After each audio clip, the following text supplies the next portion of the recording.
mi querido Perú? Soy el profe Marco Loré Mola y este es tu programa Perú Potencia. Aquí construimos una narrativa positiva de nuestro país. Te mostramos data, te mostramos oportunidades y te mostramos esos talentos que están empujando a nuestra patria para salir adelante.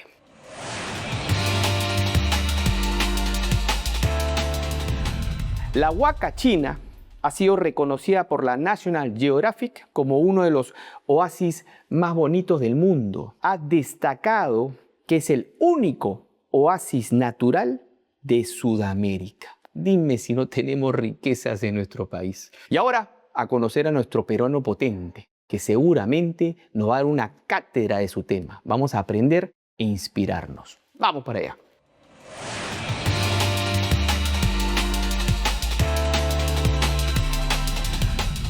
Y hoy nos acompaña Walter Wust, es ingeniero forestal, periodista y fotógrafo. Ha publicado más de 600 libros, 5 hijos y un amante de nuestro Perú. Walter, muchísimas gracias por estar aquí. Encantadísimo.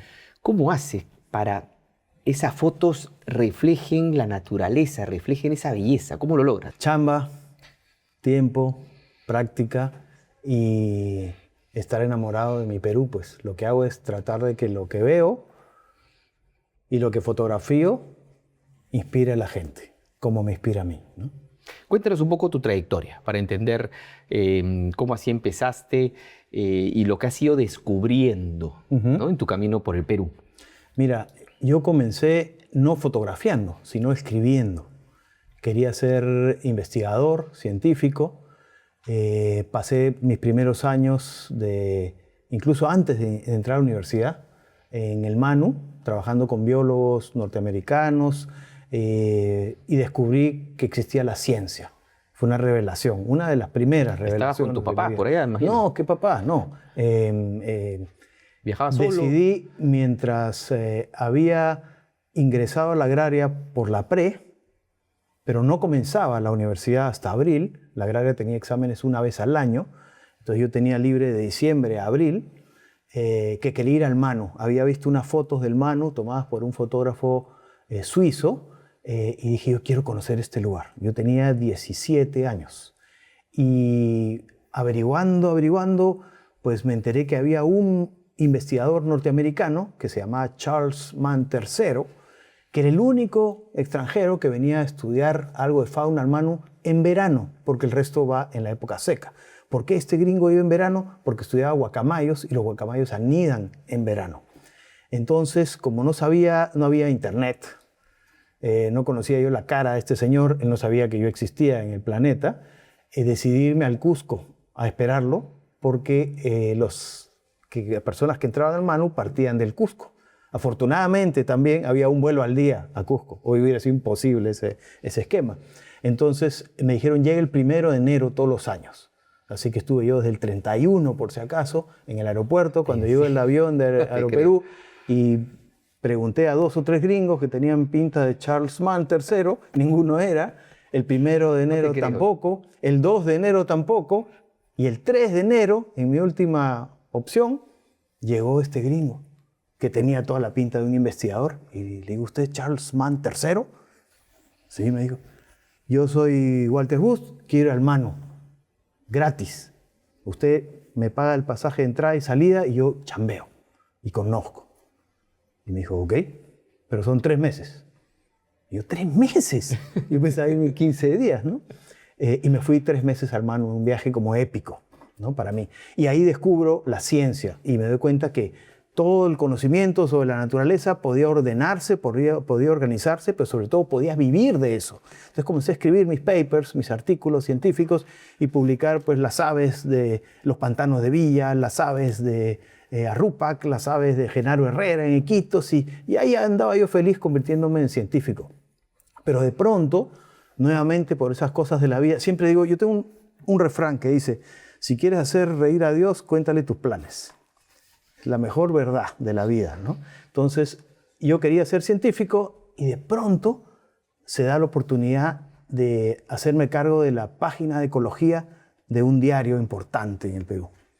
Entonces tenía que pasar de escribir para para científicos, en difícil, ¿no? En formal, a escribir crónica, para que lo lea el panadero, para que lo lea mi mamá, En simple. un ingeniero, un guachimán, y que le guste. Y comencé a escribir sobre colpas de guacamayo, sobre orquídeas, sobre vicuñas, sobre nutrias de mar, para el gran público. Pero mi sección estaba en la parte de atrás de la sección C y era colores, y llevaba foto, por lo menos una gran foto. Y yo no tenía ni una cámara.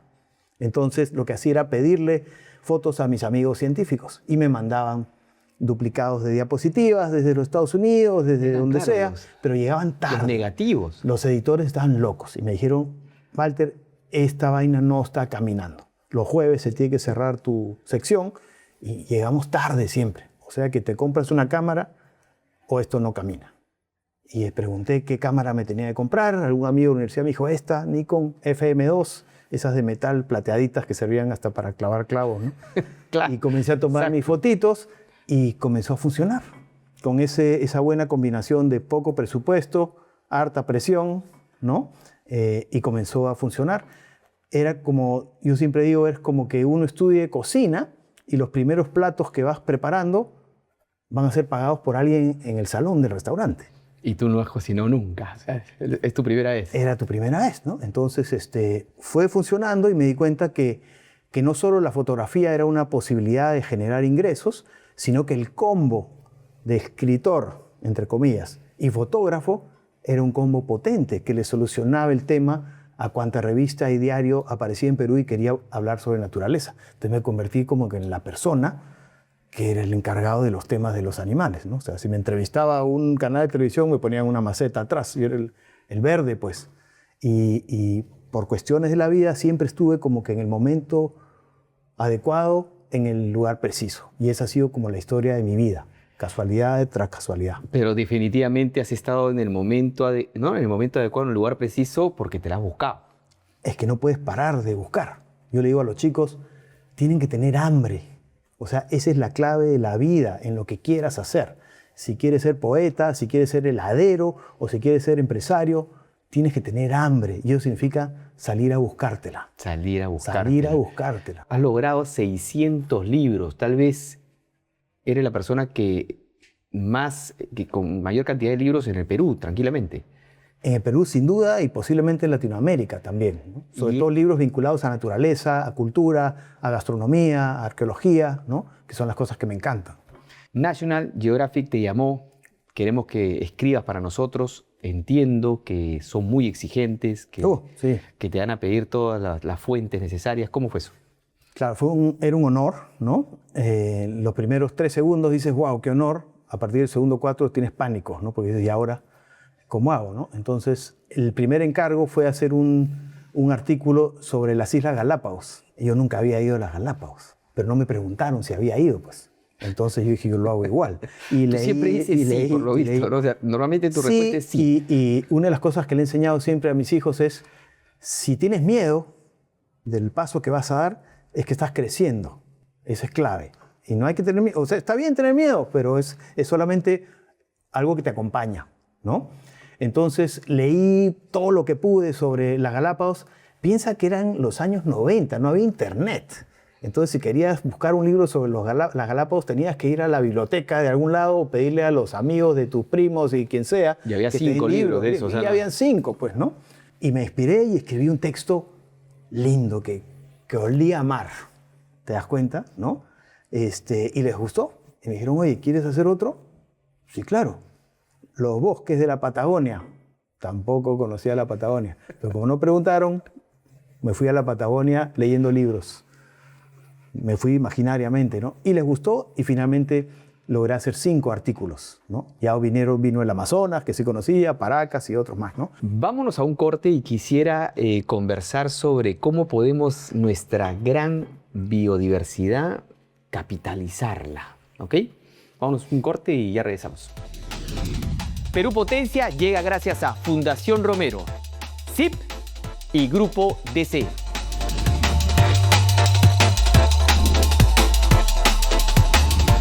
El gran Walter nos está mostrando que es importante decir que sí. Muchas de las mejores cosas que nos pueden pasar es cuando responde frente a una duda, sí, ¿no? Lo hago. Walter, ¿cómo capitalizamos nuestra biodiversidad? ¿Cómo aprovechamos esa riqueza? Mira, los peruanos todavía no terminamos de entender que estamos en uno de los países más increíbles del mundo, ¿no? Y uno lo comienza a comprender, curiosamente, cuando se va. Cuando sales del Perú, dices, wow. O sea, desde cosas tan sin importancia como comprar un mango o una palta en cualquier lugar del mundo, y la pruebas y dices, esta vaina no la comería en Perú. Sí, ¿no? Y te cuesta 6 marcos o 6 dólares. Muchas veces se ve igual, ¿no? La comida, igual, pero no sabe pues igual, ¿no? Pero es en la comida, es en la historia, es en la naturaleza, es en la gente. No la gente que uno se encuentra en el tráfico en Lima, eso no es el Perú. Y eso hay que decirle también a la gente, ¿no? Que dice, no, el Perú es un desastre. No, no, no. Donde estamos viviendo se ha convertido en un desastre, pero ese no es el Perú. Entonces, imagínate lo que se siente en estar en un restaurancito en Iñapari, tomando desayuno a las 6:30 de la mañana, en una esquina con la señora que hace jugos, en este lugar increíble. Sabes que cerca hay un proyecto de reforestación que está rompiéndola. Por otro lado, hay un proyecto de generación de créditos de carbono para conservar los castañales. Siempre digo, en el Perú están pasando 100 cosas increíbles todos los días, pero nadie se entera. Y ese es el tema. La gente que hace cosas chéveres tiene que juntarse, tiene que comunicarse, la gente tiene que enterarse de que hay cosas lindas. Y la mejor manera es viajar. Estamos en el mejor país del mundo para viajar, es el país para caminar. Si hubiera un país en el mundo para hacer trekking, ese debería ser el Perú. Es un circuito de trekking con bandera. ¿Qué tal potencial, ¿no?, que tenemos, ¿no? Es una Actualmente, locura. ¿en qué proyecto estás? En varios, como siempre, ¿no? Estoy haciendo un libro grande sobre el Golfo de California. Estoy publicando este año otro libro grande sobre mi trabajo, pero en blanco y negro. Va a ser mi primer libro de fotografía completamente en blanco y negro. Quiero que se llame Cuyapanacui, que es una palabra linda quechua que significa algo así como devolver lo recibido. Es una manera de decirle al Perú, oye, esto es lo que me has regalado, ojalá que estas imágenes estén a la altura de lo que yo vi. Wow. Pero en el camino, la idea es que eso inspire y a la gente le diga, oye, muévete de tu silla, súbete a tu carro, tómate un micro, una lancha, un avión y sal a conocer tu país, porque además está cambiando y está cambiando rápido y no siempre para bien. Entonces tenemos que conocerlo para, por un lado, disfrutar de las cosas que todavía están lindas, pero por otro lado, para reaccionar y decir, oye, esto no podemos malograrlo. Esto todavía tiene oportunidad, todavía se puede cuidar y hay que hacer algo, pero si no lo conocemos, no lo queremos, como dice esa frase. Justamente yendo a ese punto, ¿ahora es más rentable cuidar un bosque que talarlo? Siempre fue, lo que pasa es que no sabíamos, ¿no? Los chinos dicen, el mejor momento para sembrar un árbol es ayer, el segundo mejor momento es hoy. Y eso es, o sea, yo conozco gente que tiene ahora mi edad, casi 60 años, y que me cuenta que cuando era joven caminaba por su chacra en la selva central y el abuelo los obligaba cada domingo a sembrar un arbolito, en ese caso era un árbol de tornillo, y los nietos iban renegando casi de las orejas, los llevaba el abuelo y decían no desayunan si no siembran su arbolito. Pues pasaron 40 años y esos arbolitos pagaron la universidad de los nietos. Estamos en el mejor lugar del mundo, ¿no? Y yo le digo a la gente se muere por venir al Perú, afuera. Tú tienes mucho contacto con gente de afuera, te lo mencionan. Sí, pues Perú es mágico, suena mágico. Y nosotros nos olvidamos. Cuando vives mucho tiempo metido en la magia, te olvidas de la magia, ¿no? Me pasó cuando publiqué hace un año un libro que se llama Perú, País de las Aves, que era un homenaje a la diversidad de aves. Perú es el segundo país del mundo en especies de aves, después de Colombia. Pero ahí cerquita se andan peleando. Y ese año, Perú pasó a Colombia por unos meses. Así pasa, pues, ¿no? Colombia rápido describió unas cuantas especies y nos volvió a pasar. Pero el tema es que yo agarré eso, ¿no? Y hablé con Dan Lane, que es uno de los ornitólogos más famosos sobre aves tropicales, un gran experto en aves de Perú, y le dije, quiero que escribas el prólogo. Y me dijo, por supuesto, pero quiero que levantes ese tema. Esa es la pepa periodística. Hay que decir que Perú este año fue el primer país del mundo en número de aves. No, me dijo. Yo, ¿cómo no? No. ¿Y por qué no? No necesitan. Es un libro sobre aves, le digo. No, me dice, ustedes tienen comida, historia, cultura, arqueología, gente chévere, fiestas. ¿Y a alguien le va a preocupar si son segundos, terceros, séptimos en aves? Todo el mundo quiere venir a Perú a ver aves. Como todo el mundo quiere venir a surfear a Perú, porque mientras cuando no hay olas comes rico, te vas a ver una huaca de 1000 años de antigüedad, caballitos de totora, caballos de paso. O sea, por favor, ¿no? Pero hay que cuidarlo y hay que compartirlo y hay que contarlo. La ventaja ahora es que estamos en un tiempo en que las redes nos ayudan a contarle al mundo que nosotros vivimos metidos en la magia. ¿El empresario peruano está participando más de cuidar la naturaleza del Perú? Sí, hay una legión de empresarios que se han dado cuenta de que la sostenibilidad no es una estampita que te pones aquí como los scouts o es algo chévere para anunciar en tu página web. Es algo real y es algo que trae prosperidad, que puede ser buen negocio y es una manera de hacer las cosas bien. Don Walter, ¿qué cambios necesitamos en nuestro país para que toda esa riqueza sea más evidente? Hay que dejar que el Estado participe de esto. El Estado tiene un rol que es un rol bien básico. El Estado no se tiene que meter mucho, pero el Estado tiene que dar algunas cosas clave como seguridad, infraestructura básica e idealmente incentivos a quienes hacen las cosas bien, ¿no? ¿Por qué Colombia es el primer país del mundo en diversidad de aves, pero no solo en números, sino porque recibe tantos cientos de miles de observadores de aves?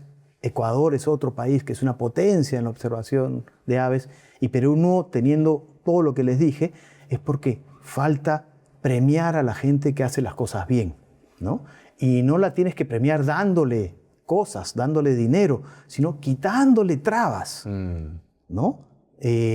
Pues tenemos un software alucinante con el satélite peruano que nos dice cuántas hectáreas estamos devastando cada año. Chévere saber, pero también deberíamos decirle a esta gente, oye, ¿por qué no dices cuántas hectáreas que fueron degradadas hace 15 años están listas para hacer reforestación? Porque ya crearon un bosque secundario que es perfecto para sembrar. O sea, todo tiene cada crisis es una oportunidad y tenemos que gritar las oportunidades. Walter, vámonos a un corte y regresamos con unas conclusiones. Esta ha sido la entrevista que menos he participado. Pero es que nos estás dando información y pasión que realmente es muy valioso para todos. Vámonos a un corte y ya regresamos.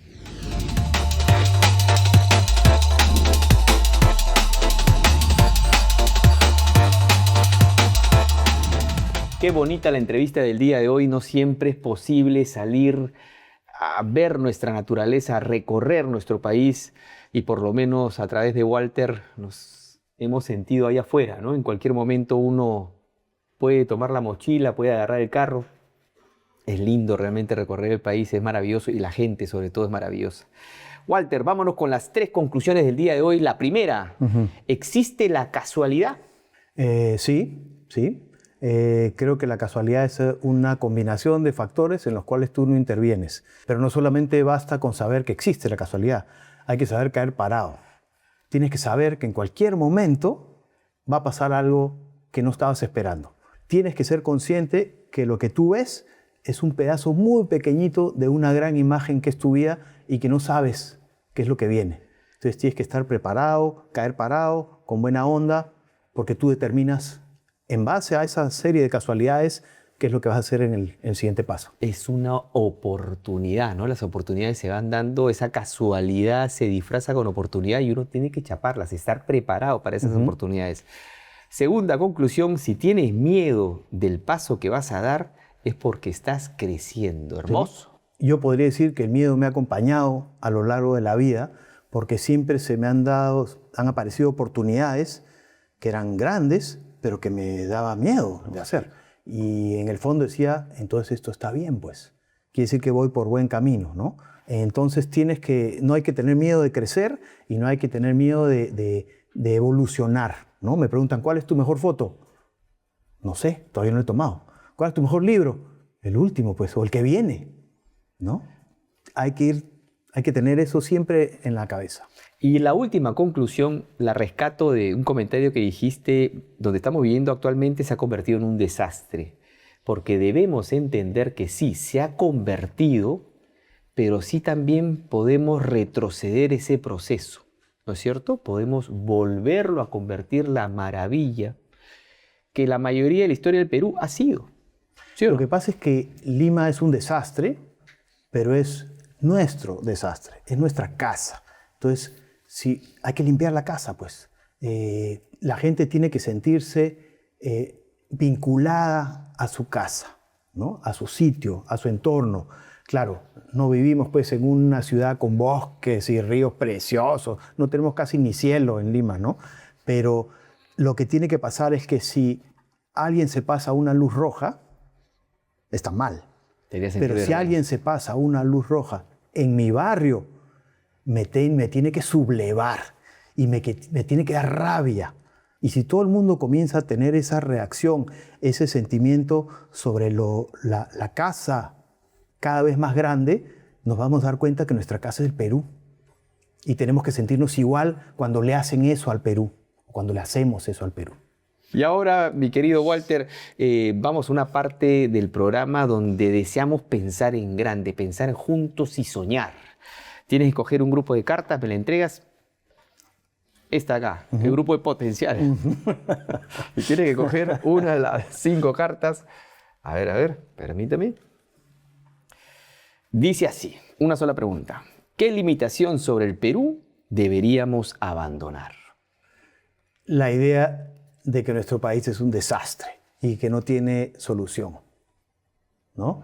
El desastre lo hemos creado nosotros, arreglarlo está en nosotros. El Perú siempre resuelve sus problemas y es un desastre momentáneo, ¿no? No podemos pensar que toda la vida ha sido así. Y el Perú es más grande que sus problemas, es un cliché, pero es muy cierto. Es cierto. ¿No? Y el Perú es demasiado generoso. Hay que estar atentos porque siempre te está regalando, ¿no? Y te voy a hacer una última pregunta de un invitado que ha venido anteriormente, el gran Enrique Stiglitz, que dice: ¿qué fortaleza tiene el Perú que nos puede llevar a ser un país desarrollado si apostamos por esa fortaleza? Debería decir que es su gente, pero es muy trillado. Yo creo que lo que tiene el Perú, que no tienen muchos otros, es un territorio mágico. Y esa es una combinación de casualidades. Hemos tenido la suerte de nacer en un lugar donde la geografía, la climatología, el relieve, la ubicación en el planeta, nos puso en un lugar mágico. Ese territorio debería inspirarnos de tal manera para que nos creamos que vivimos en la magia. Muchísimas gracias, Walter, verdaderamente por estar aquí. Encantado. ¿Qué te parece? ¿Te has convencido que este país es mágico? Porque lo es. ¿Ah? Si lo creemos, lo buscamos, lo trabajamos, lo vamos a hacer más grande. Bueno, te espero entonces en el siguiente programa, siempre con ese mensaje positivo, con esa narrativa positiva que tanto queremos y necesitamos. Acá vamos a estar. ¿Ya sabes? ¿Ah? ¡Chau!